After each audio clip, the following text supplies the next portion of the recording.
Bismillahirrahmanirrahim. Alhamdulillah, puji syukur kita haturkan kehadirat Allah Azza wa Jal.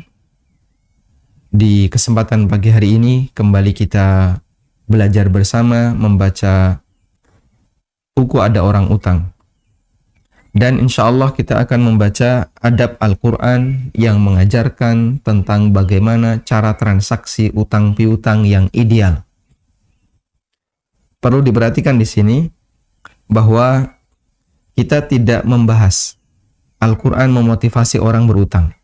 Ini pasti salah paham. Namun yang kita bahas adalah bagaimana Al-Quran mengajarkan adab ketika orang melakukan transaksi utang. Dan itu berbeda ya. Memotivasi utang berarti Al-Quran mendorong orang untuk berutang. Dan kita tidak membahas itu. Tapi yang kita bahas adalah ada orang yang melakukan transaksi utang piutang, kemudian Al-Quran memberikan beberapa aturan dan adab untuk diperhatikan. Adab transaksi utang piutang dalam Al-Quran membuktikan bahwa syariat sangat perhatian. Alhamdulillah. Yahdikumullah yuslih balakum.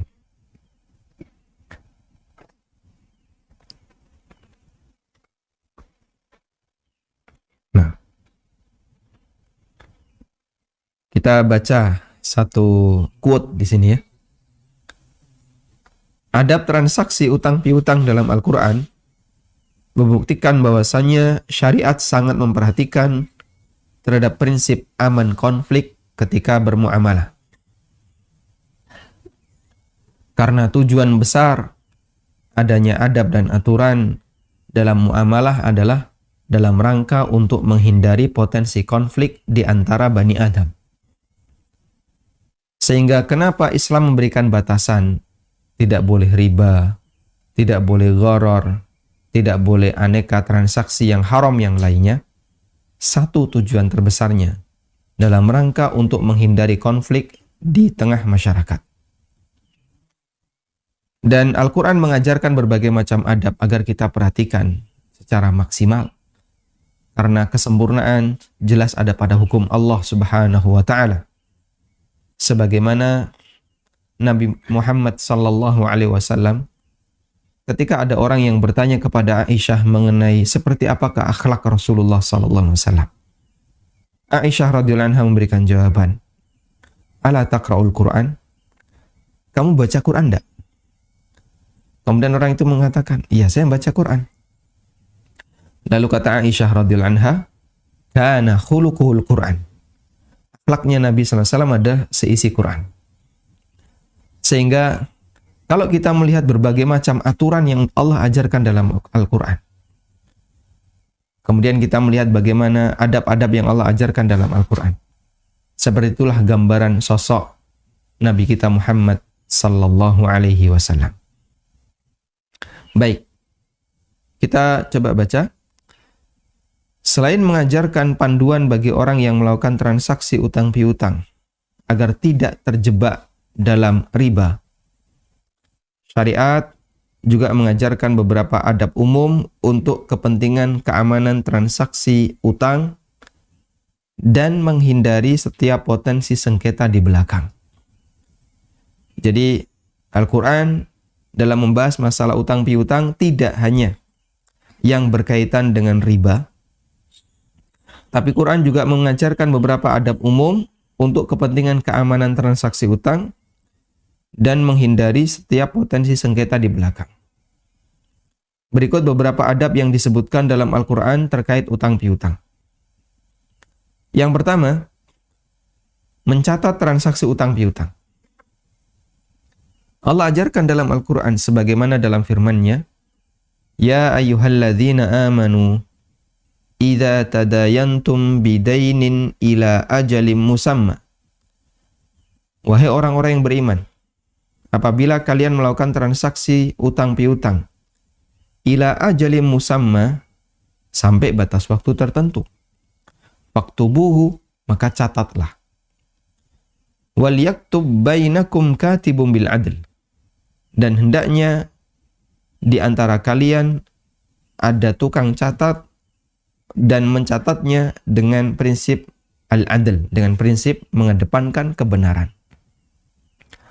Sehingga Allah Subhanahu wa taala mengajarkan kalau terjadi transaksi utang piutang, lakukan pencatatan dan wujudkan tukang catat. Sehingga ada orang yang secara khusus perlu belajar untuk mencatat transaksi utang piutang. Makanya Allah katakan di sini, wal yaktub bainakum katib. Sediakan seorang katib. Katib artinya tukang catat. Sehingga fungsi atau perintah untuk mencatat utang tidak berfungsi kalau tukang catatnya nggak ada. Berarti ketika ada perintah catatlah utang, kita perlu mewujudkan orang yang bisa mencatat utang. Maka perintah dan pelaksananya dua-duanya diwujudkan. Ya. Kita ulang di sini ya. Jadi Allah Subhanahu wa taala mengajarkan di situ ada perintah mencatat utang.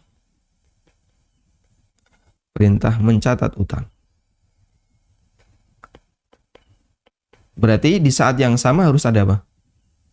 Harus ada orang yang bisa mencatat utang. Maka di sini berarti harus ada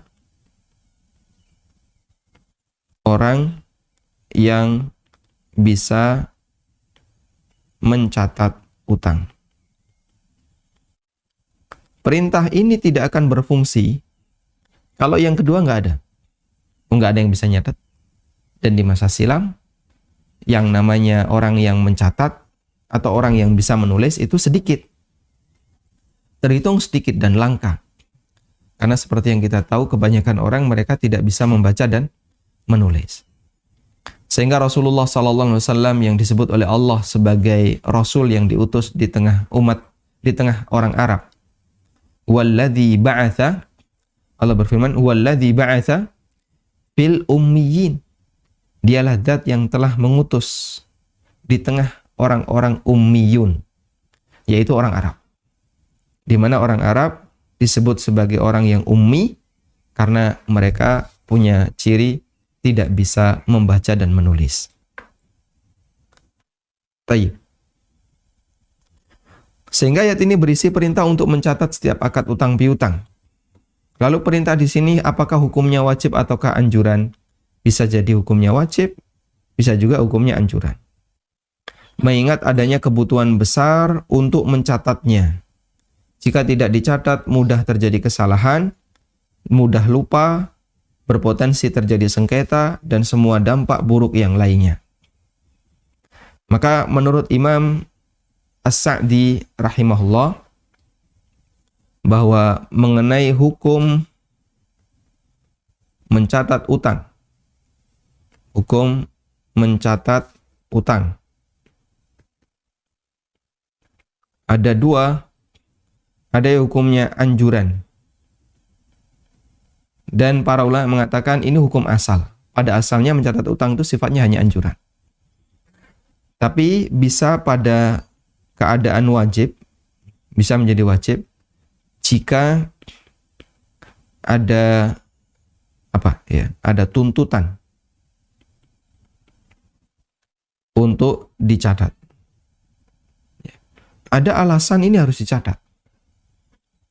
Kenapa? Karena kalau tidak berpotensi terjadi sengketa.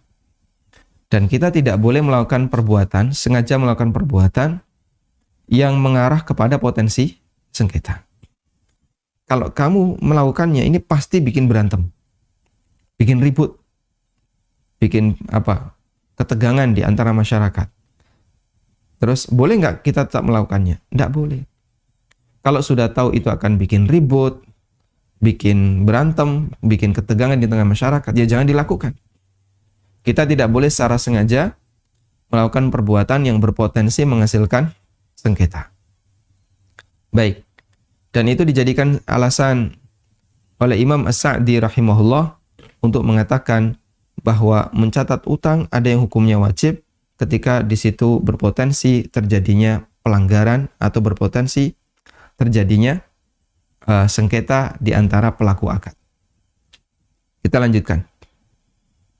Al-Qurtubi kemudian menyebutkan perbedaan pendapat ulama tentang hukum mencatat transaksi utang piutang.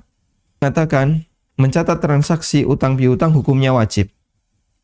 Ini adalah pendapat At-Tabari dan kesimpulan yang bisa kita pahami dari Ibnu Jurayj. Ibnu Jurayj ini ulama tabi'in dan beliau salah satu di antara ahli tafsir. Maka namanya sering disebutkan dalam tafsir Al-Quran. Pendapat yang kedua, mencatat transaksi utang, ini kurang ya, mencatat transaksi utang, hukumnya anjuran. Dan ini merupakan pendapat, dan inilah pendapat yang lebih mendekati kebenaran dengan alasan bahwa perintah mencatat dalam ayat ini mansukh, terhapus dengan firman Allah Ta'ala, fa in amina ba'dukum ba'dan falyu'addil ladzi tumina amanatah. Jika ada orang yang memberikan amanah kepada kalian, maka orang yang diberi amanah hendaknya dia tunaikan amanah itu. Yaitu dengan cara salah satunya orang yang mendapatkan utang, dia tunaikan utang itu dengan cara dia selesaikan utang itu. Kemudian, tujuan besar mencatat transaksi utang adalah untuk mengamankan transaksi tersebut, transaksi utang piutang, mencegah terjadinya sengketa dan keraguan. Ini semua kembali kepada pertimbangan kebutuhan. Karena itu boleh saja tidak mencatatnya karena tidak dibutuhkan. Atau di sini karena alasan tidak dibutuhkan. Di sini saya sebut karena kebutuhan, mungkin Anda bisa lengkapi. Ya. Karena tidak dibutuhkan. Sehingga kalau tidak dibutuhkan, misalnya nilainya kecil dan terlalu repot jika harus dicatat, atau Anda cukup percaya dengan ucapan beliau karena tetangga dekat atau teman akrab, lalu utangnya utang yang tidak terlalu besar, insya Allah tidak masalah jika tidak dilakukan pencatatan. Baik, ini adab yang pertama terkait utang yang disebutkan dalam Al-Quran, yaitu melakukan pencatatan. Yang kedua, menghadirkan saksi. Saksi memiliki peran besar dalam transaksi yang mudah dilupakan pelakunya. Dalam transaksi yang mudah dilupakan pelakunya. Karena ada transaksi yang tidak mudah dilupakan, ada transaksi yang mudah dilupakan. Transaksi yang mudah dilupakan itu apa? Utang. Ya. Terutama yang mendapatkan utang. Senengane lali. Ya. Bisa lali, bisa ngelali. Sama atau beda, Pak? Beda. Kalau lupa itu bisa jadi proses normal. Tapi kalau ngelali, ya, sengaja melupakan. Baik, jadi sebenarnya orang ini sudah tahu dia, sudah ingat, tapi sengaja melupakan. Iya, Bang, masa saya punya utang ke kamu sih? Kok saya nggak percaya? Buktinya mana? Saya kok ragu. Nah. Jadi, bagi orang yang berutang, dia mudah untuk melupakan, tapi bagi yang memberi utang, susah untuk melupakan. Masya Allah ya, duit 100 juta kok dilupakan. Tapi bagi yang menerima, lupakanlah. Bahkan fungsi catatan utang adalah sebagai saksi dari transaksi. Jadi, catatan itu sendiri berfungsi sebagai saksi. Ketika Allah menjelaskan tentang adab utang, Allah mengajarkan agar menghadirkan saksi. Allah berfirman, "Wastashhidu syahidaini mir rijalikum." Fa illam yakuna rajulaini farajulu wa imra'atani mimman tardawna minasy-syuhada'i an tadilla ihdahuma fatudzakkira ihdahuma al-ukhra wa la ya'ba asy-syuhada'u ila idza ma du'u. Wastashhidu syahidaini mir rijalikum. Persaksikanlah transaksi utang itu dengan menghadirkan 2 orang saksi dari lelaki di antara kamu. Fa illam yakuna rajulain, kalau tidak ada 2 lelaki. Ya. Karena saksi itu minimal apa? 2. Saksi minimal 2. Fa illam yakuna rajulaini fa rajulu wa imra'atani mimman tardawna minasyuhada an tadilla ihdahuma fatudzakkira ihdahumal ukhra. Kalau nggak ada dua lelaki, maka boleh persaksian itu dilakukan dengan seorang lelaki dan dua wanita. Jadinya tiga orang. An tadilla ihdahuma fatudzakkira ihdahumal ukhra. Karena bisa jadi wanita ini yang satu lupa lalu diingatkan oleh temannya. Ya. Dan kemudian Allah sebutkan mimman tardawna minasyuhada, yaitu saksi yang kamu ridhoi. Nah, ini salah satu di antara syarat penting saksi dalam muamalah. Syarat saksi dalam muamalah, kita bicara dalam muamalah ya. Syarat saksi dalam muamalah, kata Allah, mimman tardawna minasyuhada. Mimman tardawna minasyuhada. Saksi yang kalian ridhoi.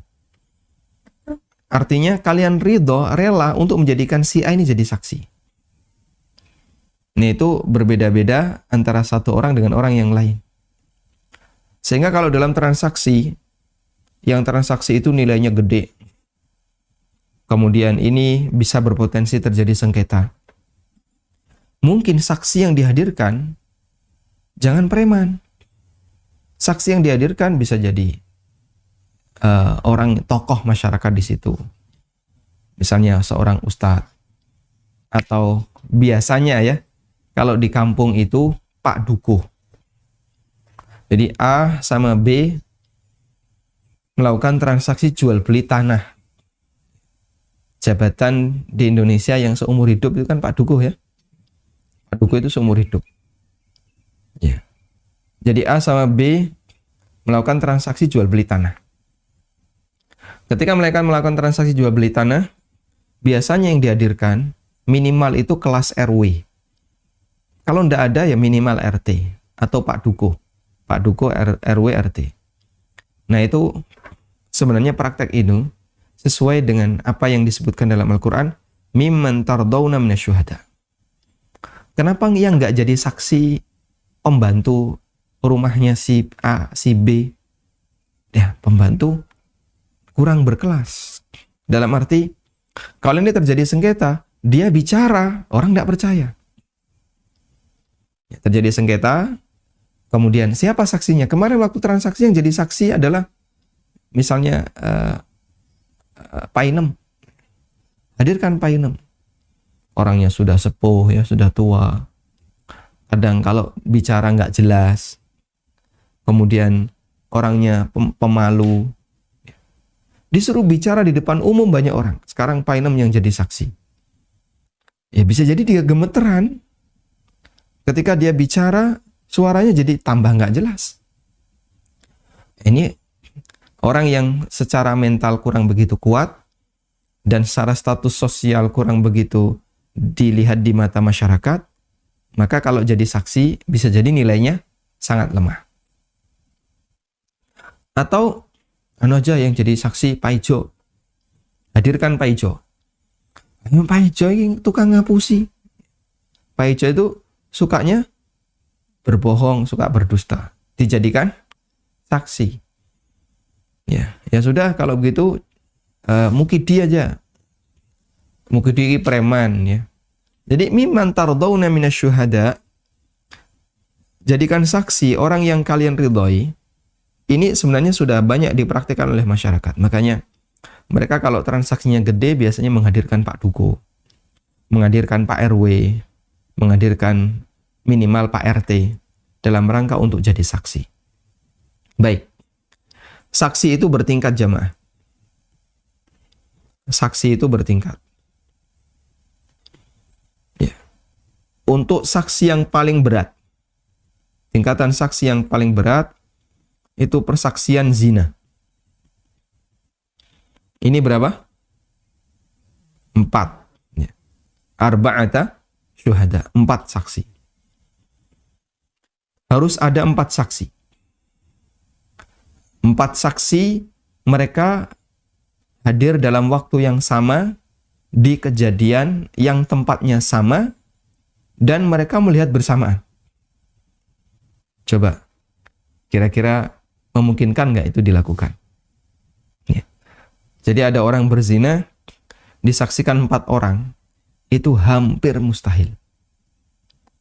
Makanya ada keterangan yang disampaikan oleh sebagian ulama, tidak ada hukuman had zina yang ditegakkan karena persaksian, itu tidak ada dalam sejarah Islam. Karena hampir tidak mungkin itu bisa dilakukan. Coba, 4 orang melihat bersama kejadian itu dalam waktu yang sama, di tempat yang sama. Dan dia melihat hubungan badan itu, ya, kemaluan dimasukkan ke kemaluan. Hampir mustahil itu bisa dilakukan. Makanya tidak ada dalam sejarah Islam hukuman had zina itu ditegakkan dari persaksian. Yang ada itu jadi aturannya ada, tapi dalam prakteknya di masyarakat tidak semuanya terpenuhi. Pernah di masa Umar bin Khattab radhiyallahu anhu, ada salah satu orang yang dilaporkan berzina. Akhirnya yang lapor ini diminta oleh Umar, datangkan 4 saksi. Datangkan teman-temanmu yang jumlahnya jadi 4. Dia datangkan. Kumpullah 4 orang. 3 mengatakan, saya bersaksi fulan berzina. Yang satu orang mengatakan, saya nggak berani untuk bersaksi itu. Cuman saya melihat kejadian yang nggak pantas untuk saya ceritakan. Ya, menurutku orang ini telah melakukan tindakan nggak pantas. Jadi yang satu ini tidak melihat kejadian perzinaan, tapi dia hanya melihat lelaki dan wanita berdua masuk kamar gitu aja. Nah, dia kan nggak tahu di dalam kamar tuh ngapain, apa masak bareng ya, atau main dakon atau apa. Nah, dia nggak memastikan. Tapi yang 3 ini berani mengatakan berzina. Akhirnya Umar bin Khattab radhiyallahu anhu meminta 3 orang ini, cabut persaksian kalian. Cabut tuduhan kalian. Mereka tidak mau, tidak. Cabut, kalau tidak, tak cambuk kalian sebagai orang yang menuduh berzina. Malah dicambuk yang menuduh berzina, karena tidak bisa menghadirkan 4 saksi. Cambukannya berapa? Hukuman hadnya berapa? Yang disebut dengan haddul qadhaf. Hukuman hadnya 80 kali. Fadribuhum thamanina jalda. Pukullah mereka sebanyak 80 kali. Untuk persaksian atau orang yang menuduh orang lain berzina, sementara dia tidak bisa menghadirkan 4 saksi. Nah, ini persaksian yang paling berat. Kemudian ada persaksian bawahnya, yaitu persaksian tingkat pertengahan. Ini ada yang sifatnya wajib 2. Kalau kurang dari 2 nggak sah. Yaitu saksi nikah. Harus 2. Ya, 2 laki-laki ya. Atau 1 lelaki, 2 wanita. Kemudian yang kedua boleh 2. Ya. Boleh 2 dan ini muamalah secara umum. Muamalah secara umum. Yang ketiga, persaksian dalam urusan yang lebih ringan. Ini boleh 1. 1 orang cukup. Misalnya apa? Persaksian yang lebih ringan yang cuman boleh 1. Kalau di di zaman Nabi SAW yang pernah disebutkan dalam hadis, seperti keterangan Ibnu Umar radhiyallahu anhu. Kana an-nasu yatara'awnal hilal. Masyarakat ketika masuk tanggal 29 akhir bulan, mereka berlomba-lomba cari hilal. Jadi pada keluar orang itu ya. Orang pada keluar ke tanah lapang ya. Ya mungkin mirip seperti kita. Kalau di zaman kita kan orang ngabuburit dengan cara misalnya ke pantai terus lihat sunset ya. Jadi orang pada keluar untuk lihat itu. Tapi mereka keluar dalam rangka untuk mencari hilal. Ya taro an-nasu al-hilala. Orang pada berlomba-lomba untuk mencari hilal. Fara'aituhu, kata Ibnu Umar, aku berhasil melihatnya. Lalu aku laporkan kepada Nabi SAW. Kemudian Rasulullah SAW menerima laporan dari Ibnu Umar dan beliau perintahkan besok puasa. Padahal cuma sendirian. Di posisi ini Ibnu Umar sebagai apa? Saksi atas terbitnya hilal. Tayyib. Nah, transaksi utang masuk muamalah secara umum. Kita lanjutkan. Keberadaan saksi dalam rangka menguatkan ikatan kepercayaan terkait masalah harta dalam Islam. Ada beberapa cara untuk menguatkan ikatan kepercayaan terkait harta. Salah satunya saksi. Al-Qurtubi menuliskan, Al-amwalu katharallahu asbaba tawthiqiha likathrati jihadi tahsiliha. Terkait harta, Allah menetapkan banyak penguat ikatan kepercayaan, tawthiq. Karena banyak cara mendapatkannya. Merata di masyarakat, wa umumul balwal biha wa takarraraha. Merata di masyarakat dan kejadiannya berulang di masyarakat. Maka Allah Ta'ala berikan penguat kadang dengan mencatat, kadang dengan saksi, kadang dengan adanya rahan barang gadai, kadang dengan adanya dhaman, ya, penjamin. Kadang dengan kafil. Tapi kalau kafil itu lebih kepada pribadi. Baik. Jadi pengaman yang diberikan oleh Allah Subhanahu wa taala untuk muamalah masalah harta itu banyak agar meminimalisir terjadinya potensi sengketa. Ini prinsip penting. Karena sekali lagi ada banyak aturan, tujuannya adalah dalam rangka menekan jangan sampai ada potensi sengketa. Ulama berbeda pendapat mengenai hukum menghadirkan saksi dalam utang. Sebagian memahami ini wajib, namun jumhur ulama mengatakan bahwa ini sifatnya anjuran. Coba kita lihat footnote 5. Ini berbeda dengan akad jual beli. Sebagian ulama menegaskan bahwa menghadirkan saksi dalam jual beli hukumnya anjuran menurut ijma' ulama. Allah berfirman di surat Al-Baqarah, "Wa ashhidu idza tabayatum." Hadirkanlah saksi ketika kalian transaksi jual beli.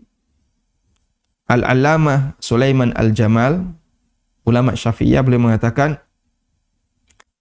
"Wa sarful amri fil ayati anil wujub al-ijma' wa huwa amru irsyadin la thawaba fihi illa liman qasada bihil imtithal."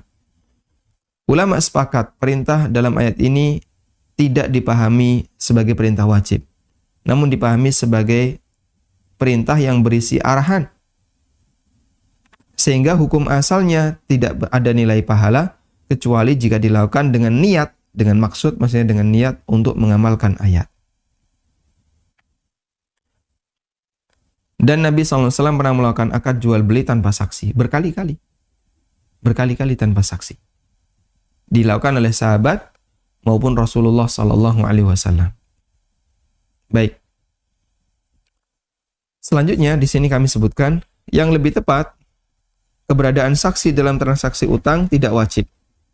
Bahkan sebagian ulama menyebutkan tidak wajibnya saksi dalam transaksi utang adalah ijma' ulama, sebagaimana keterangan Al-Jassas. Dalam tafsirnya beliau menyatakan, wala khilafa baina fuqaha'il amsar. Tidak ada perbedaan pendapat di antara para ulama dari berbagai negeri bahwa perintah untuk mencatat utang, menghadirkan saksi, gadai, yang semuanya disebutkan dalam ayat sifatnya nadbun, anjuran. Wa irsyadun lana, dan bimbingan untuk kita, arahan untuk kita, dalam rangka untuk menjaga dan kebaikan serta mengedepankan prinsip al-ihtiyat, kehati-hatian dalam masalah utang dan urusan dunia. Wa anna syai'an minhu ghairu wajibin, dan semua itu hukumnya tidak wajib. Baik. Ini prinsip yang kedua, hadirkan saksi. Selanjutnya, yang ketiga, ada baiknya sediakan barang gadai. Untuk menjamin keamanan utang, dianjurkan untuk memberikan gadai.